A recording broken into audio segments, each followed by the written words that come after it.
परीक्षित बन के हमारे भैया श्री अजय सैथिया जी, आपकी धर्म पत्नी श्रीमती सुनीता देवी सैथिया जी, आप बड़ी श्रद्धा और बड़े भाव से भागवत जी की कथा श्रवण कर रहे हैं। एक बार श्री अजय सैथिया जी के लिए सुंदर तालियां बजाएं।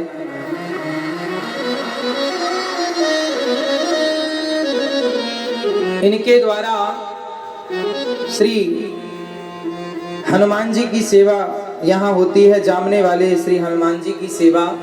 और ये जो जामने वाले हनुमान जी यहाँ विराजमान हैं, ये हमारी और आपकी इच्छा से नहीं बल्कि स्वयं अपनी इच्छा से श्री हनुमान जी यहाँ विराजे हैं। इनकी कथा कल हमारे भैया श्री अजय सैथिया जी ने सुनाई कि हनुमान जी को बहुत पहले यहाँ से कहीं दूसरे गांव में ले जाया जा रहा था, पर हनुमान जी जब यहाँ आए तो यहाँ से एक पग आगे नहीं बढ़े और वो अपनी मर्जी से फिर यहाँ विराजे। और हनुमान जी जहाँ होते हैं वहाँ राम जी जरूर होते हैं, क्योंकि हनुमान जी अपने भगवान से दूर नहीं हो सकते। और देखिए, ये हनुमान जी की कृपा है साहब, ये आपका ना आपकी मेहनत है ना आपका बल है। हनुमान जी की कृपा हुई कि वृंदावन से भागवत जी को श्री हनुमान जी ने यहाँ बुला लिया और आप लोग सब खिंचे चले आए यहाँ। तो ये हनुमान जी की बड़ी कृपा है, श्री जामने वाले हनुमान जी। इसलिए आप भी ऐसी दिव्य छवि को निहारते रहो और दर्शन करते रहो। हमने भी प्रथम दिवस दर्शन किया और दिव्य स्वरूप है श्री हनुमान जी का यहाँ पर। और हनुमान जी ही यहाँ हनुमान जी ही चाहे हैं, इसलिए ये कथा हुई है। ये बात बिल्कुल सत्य है, ना मैंने ना आपने, हमारे और आपके चाहने से कुछ भी नहीं हुआ, श्री हनुमान जी के चाहने से सब कुछ हुआ है। बोलिए श्री हनुमान जी महाराज की जय। तो आप सब बड़े भाग्यशाली हैं कि ऐसे स्वरूप आपके मध्य विराजमान है। आप लोगों ने दर्शन किया कि नहीं हनुमान जी का? नहीं किया हो तो जरूर कीजिएगा और हनुमान जी की पावन कृपा प्राप्त कीजिएगा। हनुमान जी की बड़ी कृपा होती है साहब। मुझे विश्वास है, मैं जब छोटा था तो हनुमान जी के मंदिर में रोज जाकर और हनुमान चालीसा सुंदर कांड सुनाता था। हनुमान जी को, हनुमान जी के सामने बैठकर हनुमान जी को सुंदर कांड का पाठ और हनुमान चालीसा का रोज पाठ सुनाता था। उसी पाठ का फल ये है कि जो हनुमान जी को सुंदर कांड का पाठ सुनाएगा उनका जीवन सुंदर ही सुंदर होगा। हर व्यक्ति सुंदरता को प्राप्त होगा, जीवन सुंदर हो जाएगा यदि आपने सुंदर कांड का पाठ श्री हनुमान जी के चरणों में बैठकर गाया तो। हम बहुत छोटे से थे, हमें बहुत ज्यादा समझ नहीं थी, लेकिन सुंदर कांड पढ़ा करते थे हम। और हमें सुंदर कांड इस तरह याद हो गया कि हम 15 मिनट में पूरा सुंदर कांड पढ़ लेते हैं। 15 मिनट में 60 दोहे, इस तरह से स्पीड बन गई थी सुंदर कांड पढ़ने की। और नित्य हम पाठ करते थे। आप लोगों से मेरी विनती है कि समय निकालकर हो सके तो रोज 10 दोहे आप रोज पढ़ें तो 6 दिन में आपका पाठ हो जाएगा। क्यों जी, 60 दोहे हैं।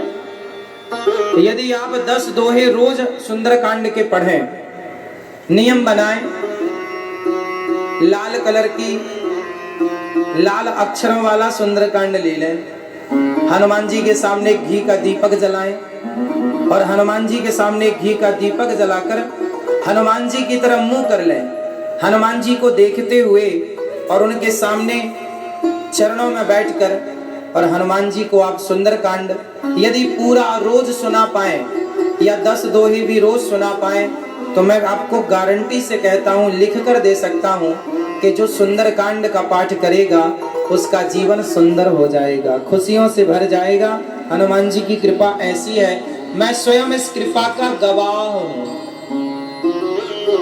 गवाह हूँ। मैं वो चीजें नहीं बताता जो मैंने नहीं प्रैक्टिकल की हो, जो मैंने स्वयं जाना समझा परखा, वो मैं आपको कहता हूँ। मैंने बचपन में खूब हनुमान चालीसा और सुंदरकांड का पाठ। मंगलवार आए तो हनुमान जी का चोला जरूर चढ़ाना चाहिए, हनुमान जी के मंदिर जाकर लड्डू का भोग लगाना चाहिए, और मंदिर के अगल बगल यदि कोई कुत्ता मिल जाए तो लड्डू कुत्ते को जरूर खिलाना चाहिए। इससे जीवन में जितने अनिष्ट होते हैं वो टल जाते हैं। हनुमान जी को मंगलवार की मंगलवार सिंदूर चढ़वाओ और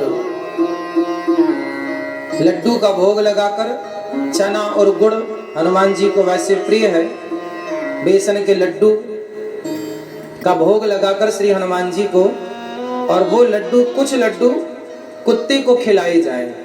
जो मंदिर के अगल बगल आसपास कुत्ते मिल जाएं तो जीवन में जितना भी हमारा दोष होता है इस विधान से टल जाता है।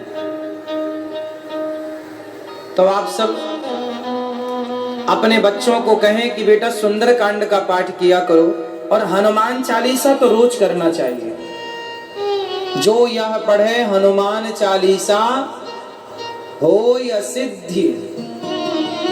जो हनुमान चालीसा का पाठ नित्य करेगा, जो करेगा वह तमाम प्रकार की सिद्धियों को प्राप्त कर लेगा। ये हनुमान चालीसा की महिमा। आप में से कितने लोग हनुमान चालीसा का पाठ रोज करते हैं? बाकी लोग नहीं करते? करा करो। हनुमान जी के भक्त को ना निष्कपट होना चाहिए। यदि आपके मन में कोई छल कपट है तो खत्म कर लो। हनुमान जी से हमारा बहुत पुराना रिश्ता रहा है। हम अपने गांव में जब गैया चराने जाया करते थे तो गांव के बाहर एक हनुमान जी का मंदिर था।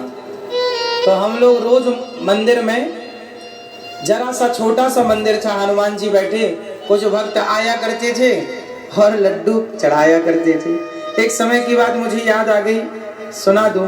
देखिए, जब हम बच्चे होते हैं तो कैसे होते हैं, कितने चंचल होते हैं। एक बार की बात है एक बार हनुमान जी के मंदिर हम गए। हम मतलब सवेरे नहा धो करके रोज ना पाठ पूजा करके और गैया चराने जाते थे। तो गैया चराने उसी तरफ जाते थे जिस तरफ हनुमान जी का मंदिर था। तो सुबह सुबह हम गैया चराने गए। अच्छा, वहां पर हनुमान जी के मंदिर में वो बुधवार का दिन रहा, क्योंकि मंगलवार को वहां लोग आके ना लड्डू चढ़ाते थे हनुमान जी के मंदिर में। और वो गांव के बाहर था तो वहां कभी कभी कुछ लोग आया करते थे, रोज कोई नहीं आता था, कभी कभी आते थे। तो वहां किसी ने लड्डू चढ़ाए होंगे, लगभग 5-6 लड्डू रहे, और हम गैया चराने गए।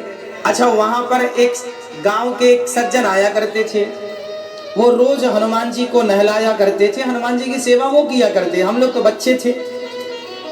अब लड्डू वहां चढ़े।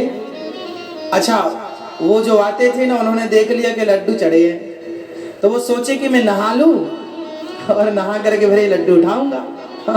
तो वो नहा रहे थे वहां, हम चुपके से गए और वो नहा ही रहे हैं, और अपना हनुमान जी के चरणों में चढ़े लड्डू उठाए, और 5-6 लड्डू थे, जेबों में भरे और गप गप खाए।